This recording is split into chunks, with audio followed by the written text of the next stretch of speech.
Alors là, c'est le compte-rendu du docteur Le Squarnec, comme quoi il m'a bien opéré le 27 janvier 1991 d'une appendicite. Quand je l'ouvre, je lis des choses, je découvre des choses et c'est juste à vomir. Pour refermer vraiment le chapitre Le Squarnec, il faut que je sois reconnue comme victime. Parce que sinon ça va être très difficile pour moi de me reconstruire.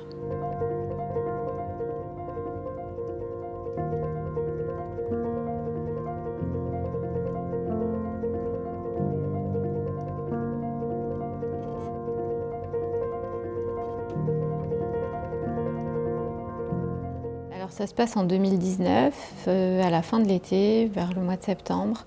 J'ai lu un article sur un journal de chez moi, un journal local, où ils expliquaient un début d'affaire, le Squarnec, comme quoi il y avait eu des agressions et des viols sur des patients à la clinique La Fontaine et à l'hôpital de Loches. Et en fait, à la lecture du journal, je me suis dit, c'est moi. Il m'est arrivé ça, je pense que c'est moi. Donc à partir de là, ça a été très compliqué pour moi. Il y a eu le côté, j'ai une réponse à ce qui m'est arrivé, j'ai une réponse à pourquoi je fonctionne comme ça dans ma vie. Donc ça a été révélateur en fait de plein de choses sur toute mon enfance et mon adolescence. J'avais tellement de séquelles en fait de cette opération qui était là, mais que personne n'expliquait, que personne n'arrivait à expliquer. Ma famille, mon médecin, moi-même, c'était totalement irrationnel. Cette peur des hôpitaux, cette peur des soins, cette peur des médecins.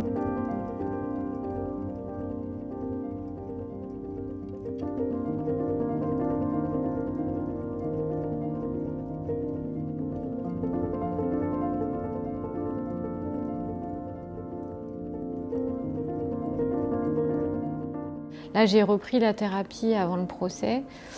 Parce que finalement, on attend ce procès depuis tellement longtemps, on l'a tellement imagé, on l'a tellement attendu qu'il est là. Pourquoi me cacher? Pourquoi avoir honte? C'est pas à moi d'avoir honte. Et cette affaire, elle est tellement énorme que je pense qu'à nous tous, en fait, on doit faire changer de camp la honte. J'espère que ça va donner envie à d'autres de le faire.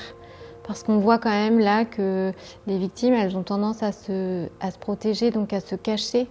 Et je pense qu'à l'image de Madame Pellicot, on ne doit pas avoir honte justement. Moi, pour mon travail de deuil, on va dire, pour refermer vraiment le chapitre Le Squarnec, il faut que je sois reconnue comme victime. Parce que sinon ça va être très difficile pour moi de me reconstruire. Actu.fr